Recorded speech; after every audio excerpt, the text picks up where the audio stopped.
आज हम कक्षा 9 विषय सामाजिक विज्ञान के उपविषय भूगोल में जो पाठ 3 चल रहा था अपवाह है, उसका हम अंतिम वीडियो लेकर के आए हैं। तो इसमें सबसे पहले आता है झील कि झील क्या है। तो हम झील के बारे में पढ़ेंगे। साधारणतः आपने शायद पिछली कक्षाओं में भी पढ़ा होगा झील।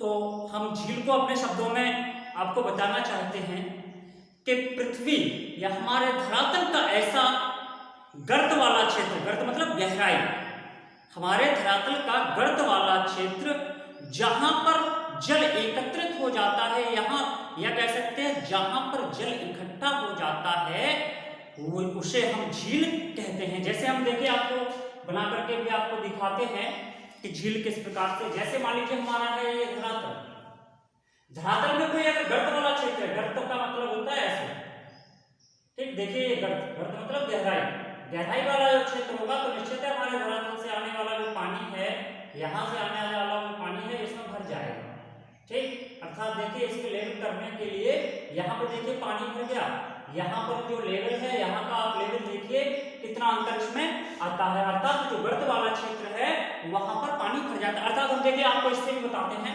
जो झील है हमारा धरातल बिल्कुल ऐसा है समतल, लेकिन कई क्षेत्र धरातल समतल सभी जगह पर नहीं है, कुछ जगह गर्त वाले हैं ऐसे, देखिए यहाँ पर ऊंचाई है, यहाँ पर ऊंचाई है, यहाँ पर गहराई होगी, तो इसी भाग को हम झील कहते हैं। अर्थात गहराई वाला जो भाग है, ये गहराई वाले भाग को ही हम झील कहते हैं। उसी हिसाब से देखिए डेफिनेशन भी लिखी है, डेफिनेशन भी हमने लिखी है, पृथ्वी की सतह के गर्त वाले भागों में जहां जल का एकत्रीकरण हो जाता है उसे झील कहते हैं। तो झील तो अच्छी तरह से आपने समझ ली होगी।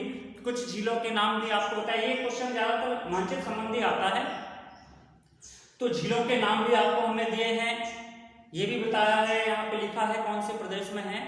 तो हम सबसे पहले देखेंगे गोखुर झील, जो कि बिहार में है। गोखुर झील याद रखना है ये आपको, गोखुर झील बिहार में। पुलिकट और कोलीरू झील अलग अलग है दोनों, पुलिकट झील अलग है और कोलीरू झील अलग है, ये दोनों झील आंध्र प्रदेश में है। चिल्का झील उड़ीसा में है, सावर झील राजस्थान में है। अब देखिए सावर झील की हम आपको विशेषता भी बताते हैं।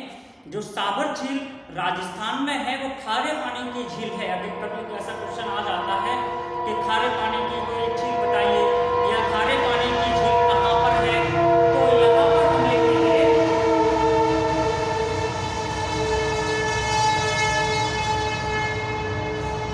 तो अगर क्वेश्चन ऐसा आ जाता है कि खारे पानी की झील कहाँ पर है, तो हम यहाँ पर लिख सकते हैं कि खारे पानी की झील राजस्थान में सावर झील है। ये लिखा भी है यहाँ पर राजस्थान सावर झील, जिससे नमक बनाते हैं। इसके बाद यहाँ पर भी देख लीजिए भूलर और डल झील,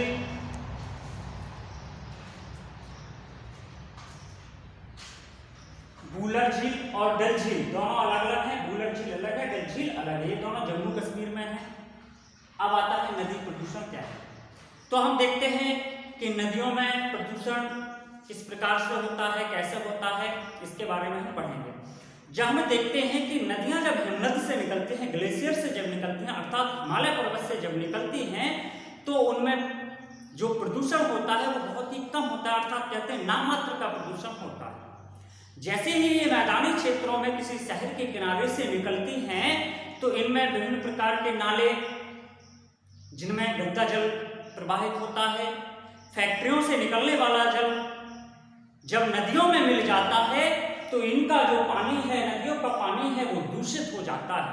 इसी के साथ ही हम देखते हैं कि जब हम खेतों में पानी लगाते हैं, पानी लगाने के साथ साथ रासायनिक खाद भी मिलाते हैं, तो कभी कभी क्या होता है, बाढ़ आ जाती है तो खेतों की मिट्टी आकर के नालों की सहायता से नदी में पहुंच जाती है, तो उससे भी नदी प्रदूषण होता है।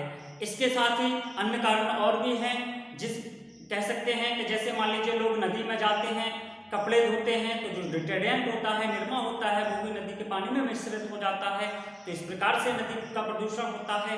और जो फैक्ट्रियों से निकलने वाला केमिकल युक्त पानी है, रासायन युक्त पानी है, जो रसायन उसमें मिला हुआ होता है, उससे भी सबसे अधिक जल दूषित होता है। सबसे अधिक प्रभाव कहाँ से पड़ता है?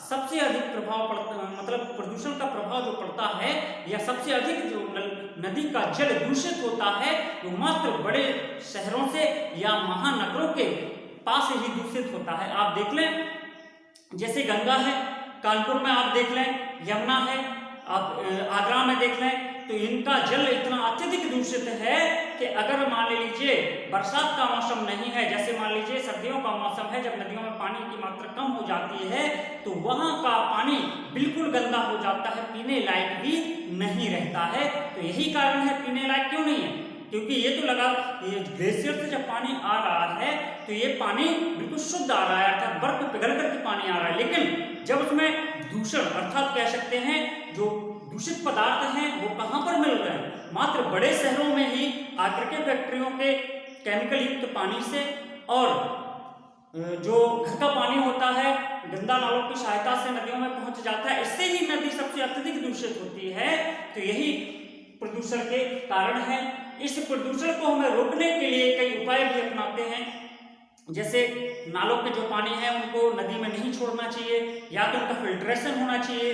अगर फिल्ट्रेशन नहीं हो रहा है तो गांव का जो पानी है, शहरों का जो पानी है वो एक ही जगह पर एकत्रित होना चाहिए। जब एक जगह पर एकत्रित हो जाएगा तो निश्चित है कि फिल्ट्रेशन की प्रक्रिया चलेगी और भूमिगत जल में वो चला जाएगा। इसी प्रकार से विभिन्न प्रकार के जो माध्यम हैं दूषित होने के उनको रोकना चाहिए, क्योंकि आपके सिलेबस में नदी जो प्रदूषण है वो डिटेल में नहीं है, मात्र शॉर्ट है, 2-4 लाइन का है, इसलिए हमने आपको शॉर्ट में बता दिया। अब है राष्ट्रीय नदी संरक्षण योजना।